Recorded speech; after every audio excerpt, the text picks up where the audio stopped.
Mining in South Africa is big business, but it's leaving behind a poisonous legacy. Guinea worm is on course to become the second human disease to be eradicated, thanks to the efforts of a former U.S. president. And could gaming technology help relieve phantom limb pain? Africa 54 starts right now. Good evening and welcome. I'm Vincent McCory. This is Africa 54.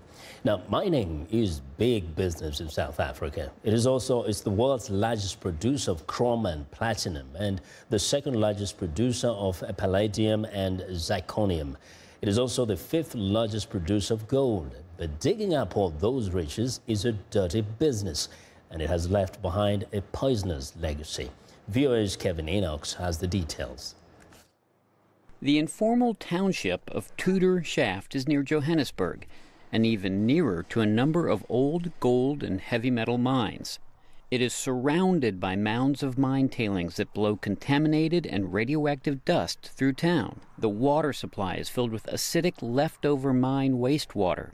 Residents and environmental activists say living here is a death sentence. My mother is dead because of this place. She died in 2007. She was diagnosed with TB also. Then they told me that that dust is inside her lungs. Then she passed away. Some also grew their vegetables on contaminated soil.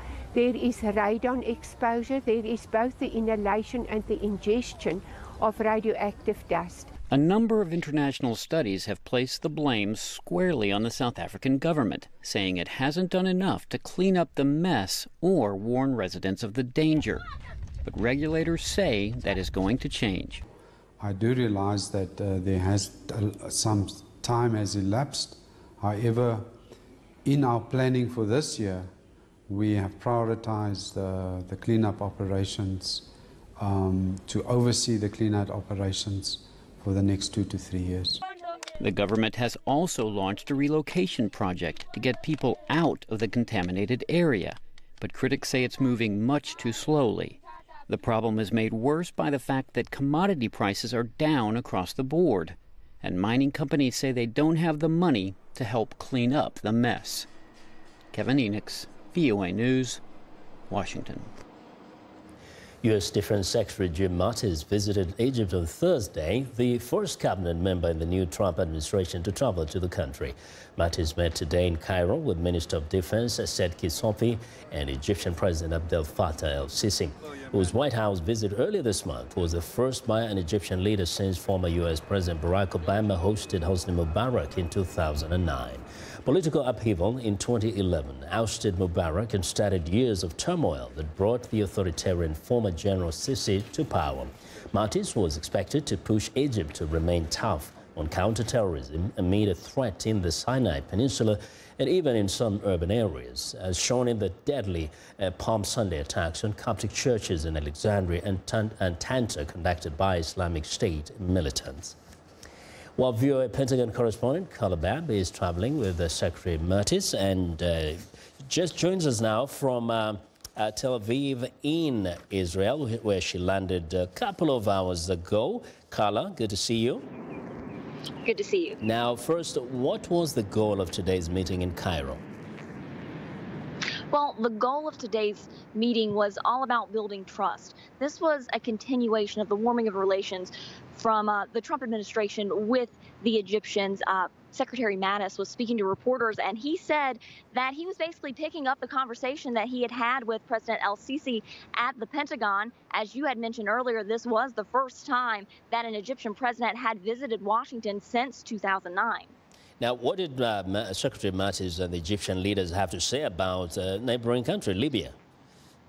Well, Egyptians are very concerned about instability in Libya. Secretary Mattis said that he discussed with his Egyptian counterparts about that border and securing that border to make sure that Islamic State remnants do not spill over into Egypt. They also discussed, I was told by a U.S. official, they did discuss a stable government in Libya, but they did not get into the details of that stable government because the U.S. has been supporting the UN-backed government of National Accord, and Egypt has been supporting Khalifa Haftar. That is the general that has taken control of many areas near Egypt. Now, what did the Secretary have to say to the Egyptian about counter-terrorism and the extremism that we have witnessed in Egypt lately? Well, counterterrorism is very important to the Egyptians. And as you had mentioned, they just saw 2 attacks last week, one in Alexandria, one in Tanta. Both were claimed by Islamic State, killing several people in Coptic churches. So Egyptians are trying to improve their security, and Secretary Mattis discussed that with them. They also discussed the situation in the Sinai, where Egyptians have been battling pockets of Islamic State militants there. Speaking of the Sinai, the United States actually has about 400 troops there, but they're not doing counterterrorism efforts. They are actually there helping to monitor a peace deal on the border between Egypt and Israel. And I was speaking to officials, and they say both on the Egyptian side and right here, Israelis believe that that relationship is at an all-time high. And we didn't talk about this earlier, but I don't know if you're picking up anything. I know you're in Israel now, but what are people saying about this relationship now as it's developing between the U.S. and Egypt as relates to the entire region there?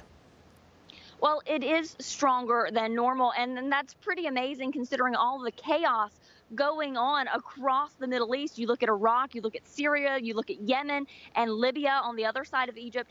But experts have told me not to get too excited about this relationship because nothing solidified can really happen between Israel and Egypt until the Palestinian-Israeli conflict is settled, and that is nowhere near being settled anytime soon. And we know this is one of those we always have to wait to see how it plays out. Thank you very much, Carla. As always, excellent reporting. That's VOA's Pentagon correspondent, Carla Babb, joining us live from Tel Aviv. Now, U.S. Secretary of State Rex Tillerson says Iran is a threat to the region, and if Tehran is not checked, it could spread disruption around the world. Here's VOA's Zlatitsa Zahok. The Trump administration is putting Iran on notice that it is conducting a top-to-bottom review of its Iran policy because of Tehran's potential threat to global security. Iran is the world's leading state sponsor of terrorism and is responsible for intensifying multiple conflicts and undermining U.S. interest in countries such as Syria, Yemen, Iraq, and Lebanon, and continuing to support attacks against Israel. Tillerson said that if unchecked, Iran's nuclear ambitions could become as dangerous to the world as North Korea's. With its latest test of a medium-range ballistic missile, Iran's continued development and proliferation of missile technology is in defiance of UN Security Council Resolution 2231. In 2015, Tehran signed a deal with the United States and 5 other nations to halt its nuclear development program in exchange for lifting of economic sanctions against Iran. President Donald Trump has always been critical of that agreement, calling it the worst deal ever negotiated. Tillerson said the deal has not removed Iran's nuclear threat. It is another example of buying off a power who has nuclear ambitions. We buy them off for a short period of time, and then someone has to deal with it later. Tillerson said the deal has completely ignored other threats that Tehran poses to the region and to the world. The top U.S. diplomat said the Trump administration will examine potential dangers from Iran in a comprehensive way and take a decisive approach to remove them. He did not say what measures could be taken. Some U.S. lawmakers have criticized lifting sanctions against Iran. But analysts say if the United States reinstated them now, it would be violating an international agreement. Zlatitsa Zahok, VOA News, Washington. Well, now Salif Keita, star of African music, was in concert in the Washington area recently. He was born an albino with skin that has no pigmentation, along with other ailments. And like many in Africa, he suffered discrimination because of it. VOA's Azuma Compaore spoke with the Malian superstar. The golden voice of Africa, as he is known, had fans dancing to his hits to raise funds for the Salif Keita Global Foundation, which works for the protection of people with albinism. Salif was asked about his most memorable childhood recollection. When I was 18 years old, I was a very good student. One day, right before an exam, they kicked me out of the school because I could not see well. I had bad eyesight. And the students all joined in to buy me corrective glasses. I will never forget this act of kindness until I die. Even at my first concert with the rail band, they all showed up. Some of them were in tears.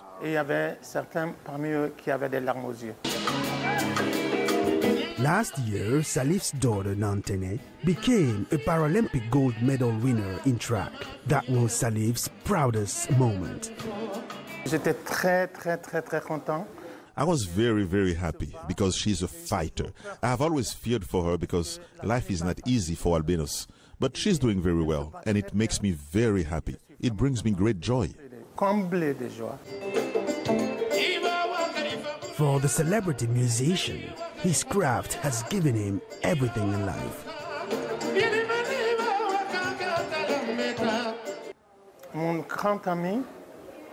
My best friend is music, because it is through music that people like me. It is through music that people want to see me. It's through her, music, that I express myself and speak for people who don't have the opportunity to do so and therefore need me.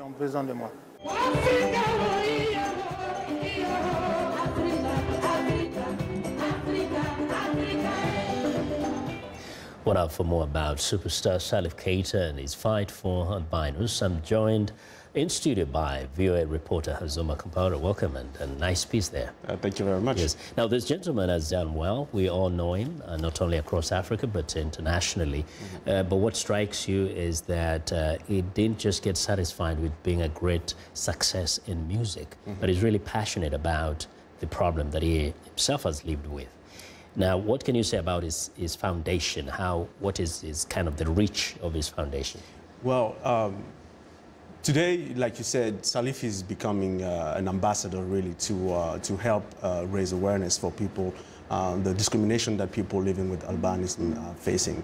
And through his foundation, he's able to actually not only raise money, so that people, suffering that discrimination can, first of all, have better care, because the skin cancer that they develop after a while is something that is threatening their life. So first of all, for him, it's like, how can we best protect these people so that they have the best treatment, the best care, and also because in certain parts of Africa, they're killed. Yeah. And because of some superstition. Exactly. People believe that using body parts, somebody that has that condition can help them get to better prosperous life or something like that. So he's doing a lot of work trying to sensitize people and have them. And he mentioned something about his own daughter in the story. You did actually mention that. So what are the issues with the daughter? So the daughter is also has albinism as well, and like he said, he was concerned at first when he first. Because she's adopted. Yeah. So he was very concerned that she would have to face the same thing that other people, or the other people with albinism are facing. So what he did is, he had her, but she became, a very strong Paralympic champion now. Yeah. She's won many gold medals, and she's joining him to fight, the albinism discrimination. And what you know from him in his travels and tours, performing, how does he bring it up? Does he perform and then kind of take this opportunity to talk to people about it, or does he have separate tours just for? He's actually joining everything together. Last time when he did the concert in Silver Spring, Maryland, the idea was to actually raise funds, because it's been a while that they haven't actually spoken about albinism inside the foundation itself. Yeah. So he actually uses his music to actually send a very strong message, which is that people with albinism are people like everybody, and they should be treated like just that. Like, I mean, he has proved that even despite albinism, he has talent. He has not only succeeded in playing music himself, but he has mentored many people. I think too many people look up to him. Absolutely. He's built a lot of, he has a recording studio in Mali, which is helping a lot of local artists, and he's doing a lot of generous charity work, not only in Africa, but everywhere in the world, actually. Yeah. So he has a big heart. He has a big heart. And everything for him is all about love. Yeah. So how best can he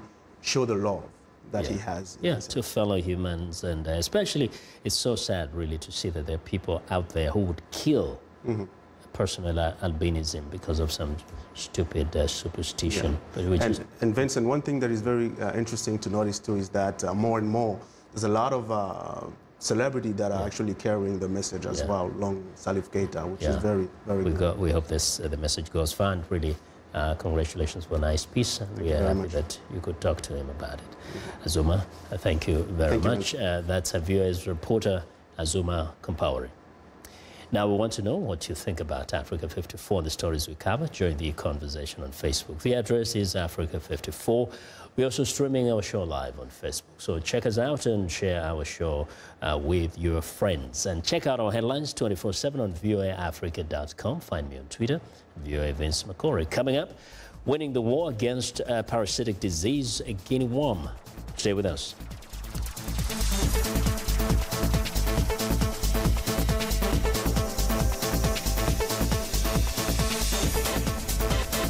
Science and technology, here's what's new.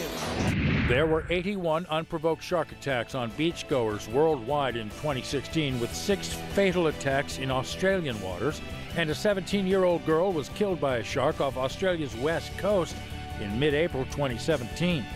Now, Australian researchers are deploying a new high-tech camera-equipped drone called the Little Ripper Lifesaver to spot sharks from above and try to save lives. Ben Trollope is Little Ripper's chief operating officer. We believe it's something that will give us the capability of seeing sharks a lot more readily. Officials in Seal Beach, California use a similar drone launched from shore to quickly confirm shark sightings. But Australia's new system takes the idea another step further, being equipped with a megaphone to alert beachgoers immediately of a potential shark threat. And we think it should be rolled out worldwide. For VOA's What's New, I'm Todd Grosshans.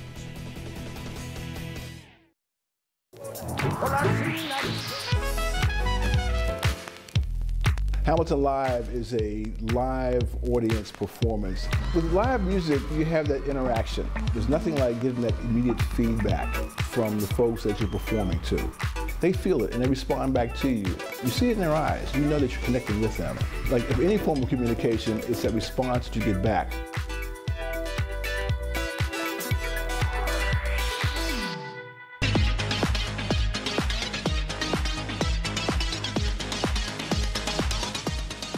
Welcome back. Now, guinea worm is on course to become the second human disease to be eradicated after smallpox, thanks largely to intervention overseen by former U.S. President Jimmy Carter.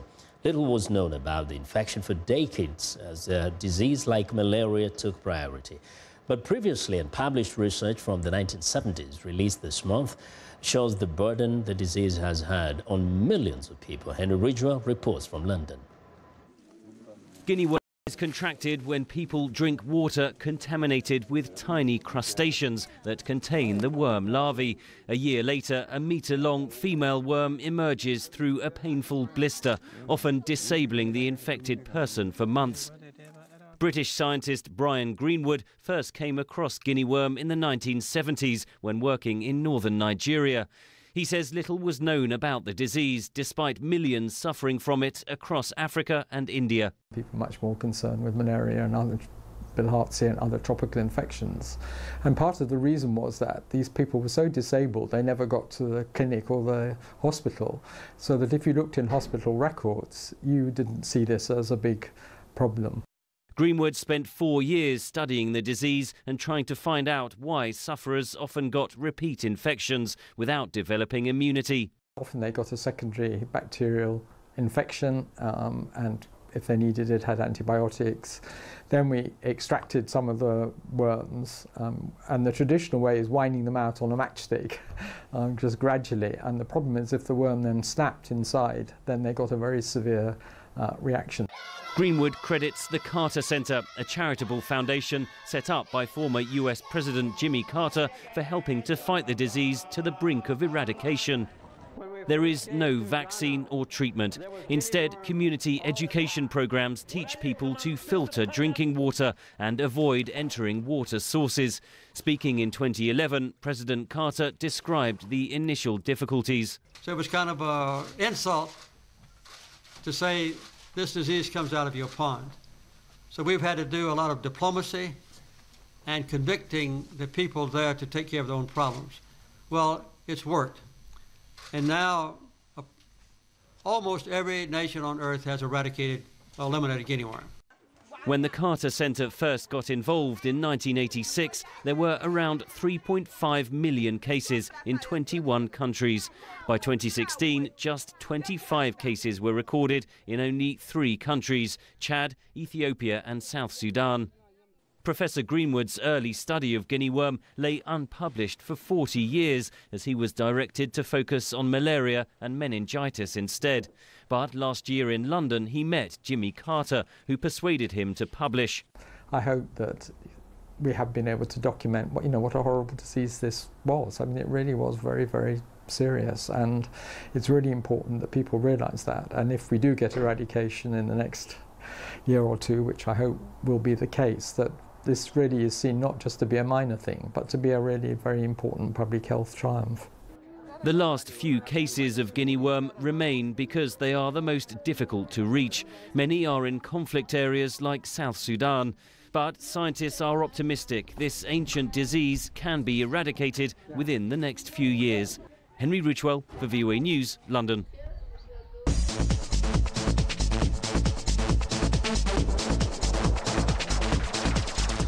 Well, I recently asked our social media followers to tell me whether you think it is drought or poor governance that is most responsible for famine in Africa. We've been inundated by a lot of thoughtful comments, and I want to share as many as I can with you. So here we go. Bernard Wasike from Bali in Uganda says it is poor governance and explains that there is need for a fully mechanized farming in every country in Africa.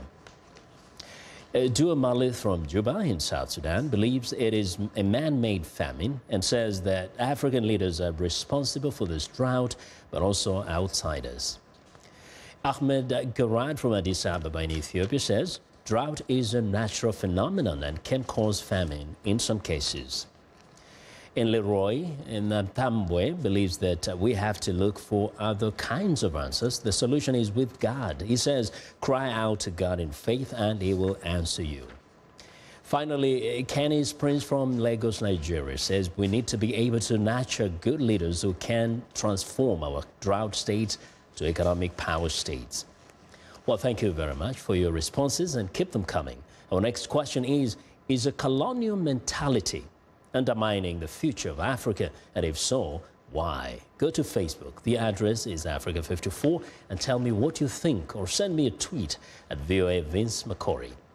Well, it's time now for a short break. Still to come on Africa54, how video game technology could help ease phantom limb pain. We'll be right back.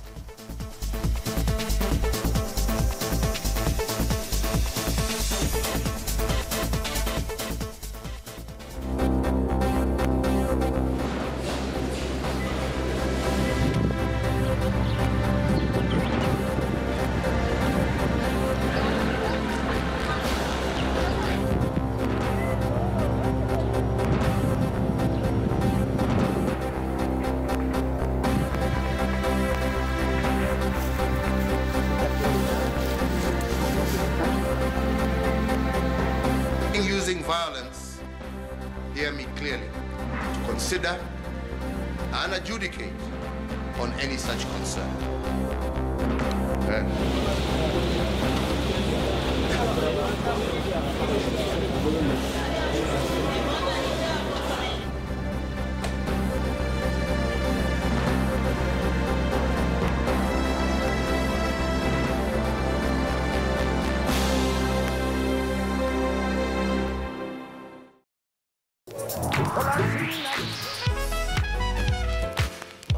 to present music and a side of American culture that is most important to me, that is a part of who I am. They're going to get some incredible performances. That's one of the things I love, bringing these artists in so you can get to see them do what they do. It's soul music, and that's what music is. It's that which comes from the soul.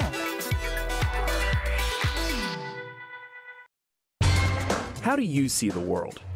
I see countries in turmoil. I see our planet changing. I see people at peace. No matter how you see the world, you'll get an unbiased and uncensored view of it on Voice of America. On television, radio, online, and mobile. In more than 40 languages all day, every day. Millions of people tune us in. How do I see the world? On Voice of America.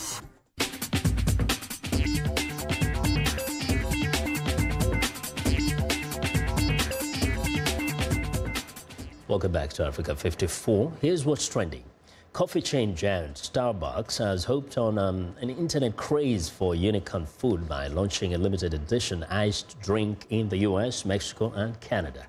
It says it's unicorn frappuccino, a brightly colored confection of ice, mango syrup, cream, and sour blue drizzle, changes color when mixed. Also mixed were reactions on social media to the drink. Unicorn food is an internet craze that features pictures of and recipes for brightly colored food in pastel and rainbow hues, which supposedly represent colors found on the mythical creatures. Well, next up, hybrid, connected, and autonomous cars are the main themes this year at the Shanghai Auto Show. Global automakers have rolled out their latest designs to compete for a share in the world's biggest car market. Among the new vehicles unveiled were two from the Ford-owned company Lincoln.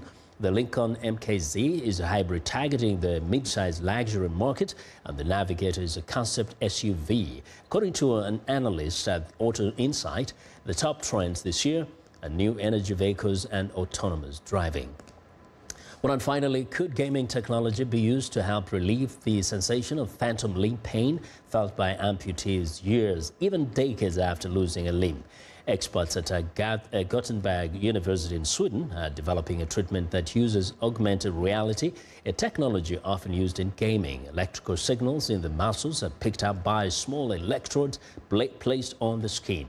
Using artificial intelligence, those signals are then translated into real-time movements of a virtual arm on screen. The idea is to reactivate areas of the brain used to before the arm was amputated, thought to be key to decreasing phantom limb pain. And that is what is trending today.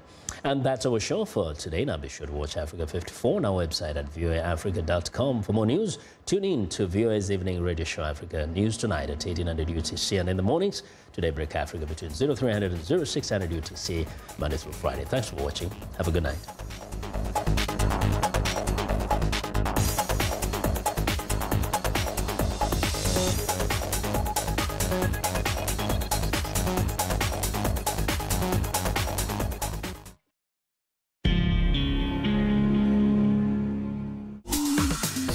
Welcome to English in a Minute. A cannon used to be a common military weapon. Loose cannon.